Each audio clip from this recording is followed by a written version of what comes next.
Soyez le bienvenu dans notre 9e séance sur la loi et le prophète. C'est votre frère, le pasteur enseignant Salomon Kaning Alusel, de l'émission Les de l'Église et aussi de la mission évangélique Galilée, la grande communauté. Aujourd'hui, nous allons plus, dans notre 9e séance, insister sur Josué chapitre 1er, le verset 8. Nous allons lire ça ensemble. Que ce livre de la loi ne s'éloigne point de ta bouche, médite-les jour et nuit pour agir fidèlement selon tout ce qui est écrit, car c'est alors que tu auras du succès dans tes entreprises, c'est alors que tu réussiras. Le premier conseil, quand Josué entre en fonction pour prendre les relèves entre les mains de Moïse, le premier succès, le premier conseil que le Seigneur lui donne, ou bien Dieu lui donne, n'est pas la prière ou encore le jeûne de prière. Le premier conseil, le plus important de tous les conseils que Dieu donne, ce n'est pas le courage. Le premier conseil d'abord, c'est les livres, que c'est le livre de la loi. Le livre de la loi, que cela ne s'éloigne point de ta bouche. La Bible, Dieu est en train de l'identifier ici comme étant le livre de la loi. La Bible a plusieurs passages, a plusieurs prophéties, a plusieurs promesses de Dieu, mais par la conclusion, Dieu l'appelle le livre de la loi. Comme je l'avais dit au début, que la loi et les prophètes sont les colonnes de la Bible ou encore les colonnes de la parole de Dieu. Le Seigneur, sachant que le succès de Josué sera déterminé pas seulement par la méditation, mais aussi par la mise en pratique de sa parole. Quand nous lisons là-bas, partie B, la Bible, c'est alors, c'est-à-dire quoi? C'est la conclusion. Quand Dieu dit, c'est alors que tu auras du succès, c'est une conclusion. La conclusion des conséquences, la conséquence c'est quoi? C'est alors que tu réussiras, alors que tu auras du succès. Le succès et la réussite est déterminé par la mise en pratique de la loi de Dieu. C'est pourquoi le Seigneur a préféré que cela soit le premier conseil qu'il pourrait donner à Josué. Ce n'est pas le sacrifice. Plusieurs personnes ayant observé ou bien mis l'accent sur le sacrifice, ils ont lamentablement échoué. On peut prendre aussi l'exemple du roi Saül dans la Bible. Dieu lui a envoyé dans une mission, comme je l'avais souligné dans un exemple dans les séances précédentes, mais il n'a pas obéi à la loi. Le succès de sa mission était conditionné par l'observation de la loi que Dieu lui avait donnée. Mais comme il avait désobéi, c'est pourquoi il avait échoué lamentablement. Il a plus mis l'accent sur les sacrifices par hypocrisie, sous prétexte d'offrir à l'Éternel Dieu. Mais le Seigneur lui a dit clairement que l'obéissance vaut mieux que les sacrifices. L'obéissance, c'est l'observation de la loi et la mise en pratique. Donc, Dieu a mis l'accent sur la loi et les prophètes, nous devons conclure par ces deux, bien par, 6 verbes. Je vais vous proposer 6 verbes que nous devons mettre l'accent à tout prix sur la loi. C'est si Dieu lui-même qui a créé l'homme, ayant compris que le succès est lié à l'observation et à la mise en pratique de la loi, comme il a identifié dans le cas de Josué, et nous devons conclure que tant qu'un enfant de Dieu, tant qu'un serviteur de Dieu, tant qu'une servante de Dieu, nous devons prendre la loi. Le premier verbe est prendre la loi. Le deuxième verbe, c'est lire la loi. Prendre et lire. Moïse a pris la loi, les tables de pierre. Il a pris ça d'abord. Il y a les gens qui ne veulent même pas prendre. La première des choses, il faut d'abord l'apprendre en termes de la loi. Deuxièmement, il faut la lire. Lire la Bible, lire la loi de Dieu. Le troisième verbe, mémoriser la loi de Dieu. Méditer signifie mémoriser aussi. Un bon pasteur, un bon leader, une bonne servante de Dieu doit mémoriser les passages de la Bible. Il ne doit pas être seulement borné à écouter, à mettre en pratique. Il doit aussi faire un effort pour bien maîtriser ça en mémorisant. Le quatrième verbe est accepter la loi. Nous devons les accepter telle qu'elle est. Le sixième verbe, c'est faire soumettre à la loi, la soumission à la loi. Je vais reprendre ça. Premier verbe, nous devons prendre la loi. Le deuxième verbe, nous devons lire la loi. Troisième verbe, nous devons mémoriser la loi. Et quatrième verbe, nous devons obéir à la loi. Le cinquième verbe, nous devons accepter la loi. Et le sixième verbe, nous devons nous faire soumettre, bien la soumission à la loi. Le premier secret de la réussite n'est pas la prière ou encore le jeûne de prière. Le premier réussite n'est pas ni donner aussi, le donner. Mais le premier secret de la réussite, c'est d'abord l'obéissance à la loi de Dieu et le reste vient après. La prière est tellement importante, le jeûne de prière, donner, c'est tellement important. Il n'y a aucune chose à négliger.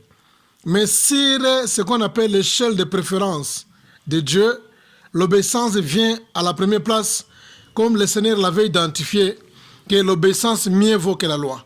Dieu n'avait pas supprimé l'obéissance vaut mieux que les sacrifices. Dieu n'avait pas supprimé les sacrifices. En identifiant, eh bien en donnant la priorité à l'obéissance, il voulait classer l'obéissance à l'échelle, à la première place par rapport au sacrifice.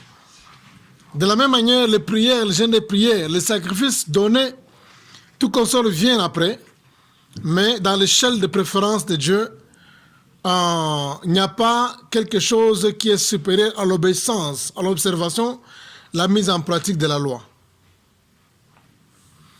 Je peux vous donner l'exemple. Pourquoi le Seigneur Dieu insiste sur la mise en pratique? Le Seigneur savait que toute chose qu'il avait créée était construite avec la loi. Chaque créature de Dieu a été conçue, a été créée avec la loi à l'intérieur. Si tu as besoin de réussir dans un domaine quelconque, il faut étudier d'abord les lois dans ce domaine-là.